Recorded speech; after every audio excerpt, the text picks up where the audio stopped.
Friday evening in reference to a death of a 23-month-old child. I'm going to give you an overview, and then I'll give you a timeline of the events as we know them today. Obviously, I always tell you this. Things may change. This is what we know as of today. So this is the best information that we have. On Tuesday, March 5th, at about 5:25 in the afternoon, Lakeland Police Department responded to a residence off of Kansas Avenue for a report of an unresponsive child. Officers arrived to find a 23-month-old that was not responsive and not breathing. The 23-month-old's name was Ezekiel Cotto with a C, C-O-T-T-O, St. Fleur, S-A-I-N-T-F-L-E-U-R, without a pulse and lying on the bathroom floor. Officers performed CPR on little Ezekiel until the fire department arrived and assumed the life-saving measures. Little Ezekiel was transported to the Lakeland Regional Health and then on to Tampa General Hospital with critical injuries. On March 8th at 5:03 in the afternoon, little Ezekiel succumbed to his injuries and was pronounced deceased at Tampa General Hospital. Here's the timeline that we know of the course of events that led up to little Ezekiel's death.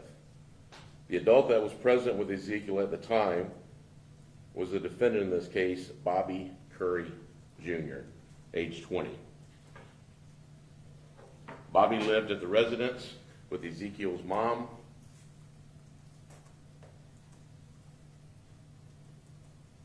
as I said, this was on Kansas Avenue. Mr. Curry, Bobby Curry Jr., is 20 years old. He's been charged with first-degree murder, aggravated child abuse. Curry was alone with Ezekiel, babysitting while the mother of the child was working. Curry and the mother and Ezekiel's mom have been in a relationship for approximately 4 months and have been living together for approximately 2 weeks. Curry is not Ezekiel's biological father. Curry's account to detectives on the night that we responded was that sometime between 2 p.m. and 3 p.m. he gave little Ezekiel a bath because he had urinated in his bed. While getting Ezekiel out of the bath, their puppy that they have in the duplex there leaped upon Ezekiel, causing Ezekiel to fall backwards, hitting the back of his head on the bathtub and then the floor mat on the floor. Just for reference, the puppy's about 15 to 20 pounds, and it is a puppy. Curry said Ezekiel tensed up after the fall, but was still breathing.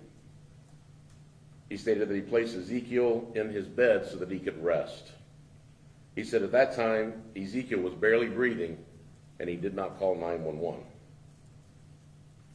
Curry said he returned about 3:13 in the afternoon to check on Ezekiel again, and at that time, he was not breathing at all.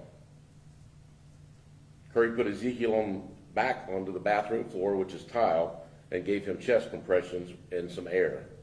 He said Ezekiel then began taking breaths and was gasping. Still, Curry did not call 911. Curry messaged Ezekiel's mother, who was at work, at approximately 3:20 p.m., describing Ezekiel's severe physical difficulties and asking her in an Instagram message, is it possible for a child to go into cardiac arrest?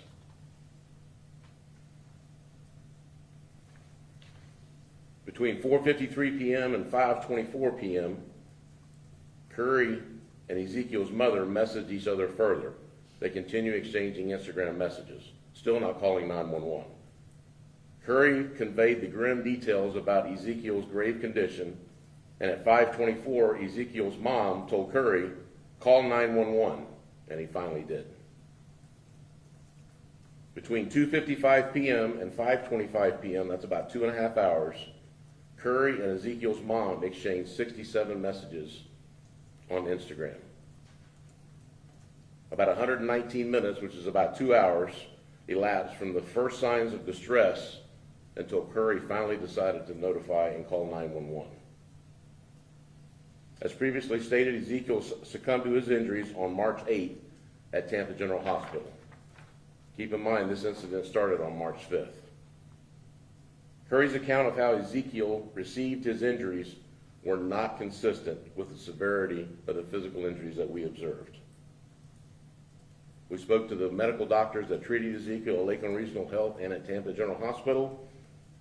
They conferred with the state attorney's office, and the medical professionals estimated that Ezekiel was without oxygen for at least 45 minutes and suffered a brain bleed. The findings of the physicians as well with the child protection team at Tampa General Hospital were that the injuries to Ezekiel were consistent with physical abuse. On March 11th, the medical examiner performed Ezekiel's autopsy and found that Ezekiel's injuries to be inconsistent with the statement that Curry gave that the puppy knocked him over backwards. The injuries were not consistent with an injury or a fall, and the cause of death was determined to be blunt force trauma, and the manner of death was determined by the medical examiner to be a homicide. After reviewing the findings of the medical professionals and in consultation with the state attorney's office, an arrest warrant was obtained for Curry on Friday, charging him with first-degree murder and aggravated child abuse. Curry was arrested this past Friday, March 15th, at about 7:07 in the evening and was transported to the county jail. I'll tell you that the detectives have worked hard on the case. They've been involved from the very beginning when we went out there. Officers performed CPR on little Ezekiel at the time, but it is unconscionable and unfathomable to me that almost 2.5 hours could go by from the very first signs that Ezekiel was injured until Mr. Curry had finally decided to notify 911.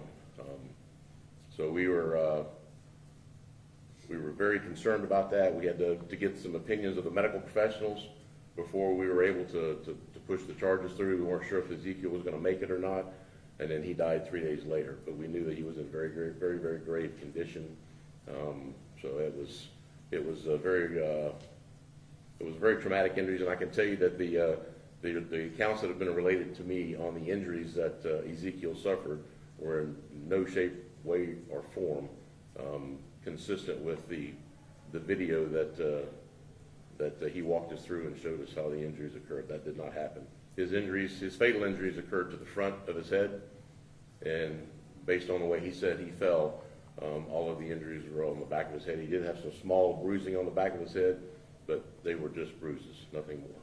So with that, I'll be happy to answer any questions that you have. 2 hours in between what you said was the first signs of distress in that 911 call. Is there ever an excuse waiting that long? None. Zero. Absolutely none. There's absolutely no reason. I get he was probably overwhelmed. There was at least 2 puppies in the house. He's only 20 years old. I get all that. But common sense will tell you, and just being a human being will tell you, if another human's in distress, you pick the phone up. If you don't know what to do, call 911. Instagram is not 911. Instagramming mom, she's at work. She can't help you. She can't perform CPR, right? She's at work. So you got to pick the phone up and call. It's common sense to me. Chief, your department in the last week and a half has been dealing with some cases resulting in tragic, terrible deaths of very young children. How are you holding up? How are your officers? Good question. You're correct. We've had a 3-year-old that was killed in a tragic shooting. Now we've got a 2-year-old, 23-month-old, almost 2, that's been the victim of a criminal act. It's tough on these guys and gals that do it. It's tough on the dispatchers. It's tough on the officers. It's tough on the detectives. You know, we ask these men and women to do things that normal human beings don't do, and see things that normal human beings don't see. You know, and they've got wives and families and kids too. So we're making sure that we're constantly monitoring them. We've got peer support folks that are with them, and we're trying to make sure we're doing everything that we can do to support them and support the families as well. You know, that's the other problem with the strategy is that, you know, you've got a three-year-old mom that lost a 3-year-old son, and now you've got a 2-year-old child that's dead, and he's got parents and grandparents as well. So, good question. Thank you. With Ezekiel's mom, is there any responsibility for her to have called 911 with those Instagram messages? We're still looking into that. Yes, ma'am. Are there any charges against her at this point? We're still looking into that. We haven't charged her with anything right now, but we still have some further interviews and some investigating to do. Is she cooperating? She is. How is she when you guys spoke with her? She's upset, and she's cooperative. I'll leave it at that. Were there any other children in the household? There were not. There was Mr. Cotto, Ezekiel, I think 2 dogs and 2 ducks, I believe. Do you believe he beat this child to death? I believe that he was frustrated and he either used something or pushed the child, did something to the child that caused injuries to the front top portion to the extent that he had some fatal injuries to the top of his head. Whether he used an instrument, whether he took his face and pushed it into something, we just don't know. Can you explain the first-degree murder charge? Just because we had another case where it was aggravated manslaughter of a child. Right, right. That was the charge that we arrived at in consultation with the state attorney's office. A lot of times we do charge that as well, but we have charged first-degree murder on the child abuse cases as well on that. So, but that was the charges that the detectives in consultation with the state attorney's office agreed were the most appropriate on Friday afternoon.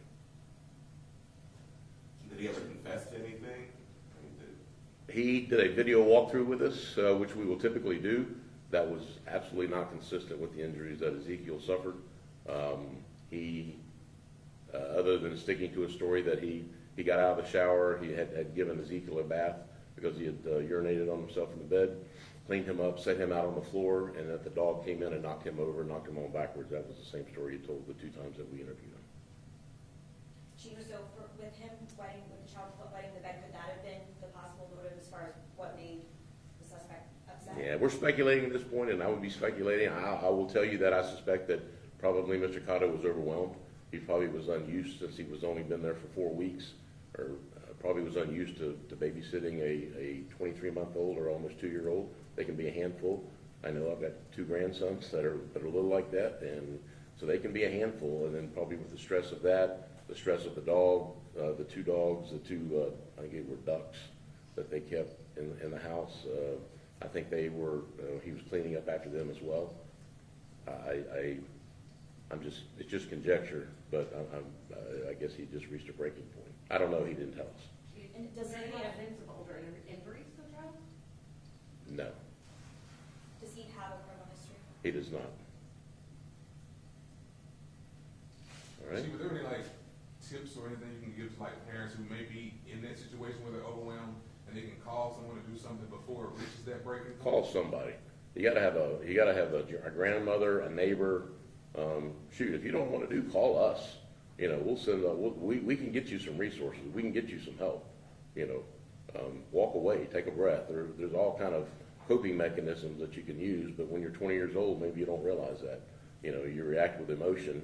You know, and it's sad for him. I don't want to, play that up too much, but I feel bad for him as well. He's got no criminal history, and I think he probably just overreacted and lost his temper. But that'll all come out in the trial later, and he had the opportunity to tell us. We provided that with him twice, and he was consistently staying with the story, which we believe not to be true and not consistent with the injuries. I think it would have been better if he was honest with us, to be honest with you. I don't think he was honest with us. So, all right. I do want to continue, let you know that we are still looking for the 2 individuals that we spoke with on Friday. Steve, can you turn that around? We still have the 2 individuals still outstanding. We still would like to find them. We are getting tips on Crime Stoppers, and we do want to get these guys off the street. So anything the public can do, continue to call us. We are getting tips, as I said, but continue to have the tips coming in. Was this related to the This is related to a shooting where the 3-year-old was shot in the backseat of the car last week that we spoke about last week at a couple of press conferences. So they do have warrants for them, active warrants. We still do believe they are in the local area, Central Florida area. So if someone out there knows where they are, please give us a call. Do not hide them. You are committing a criminal act if you are helping them. Do not help them. All right? So appreciate that. Appreciate the public's help. Thank you guys for coming out this morning. Appreciate it.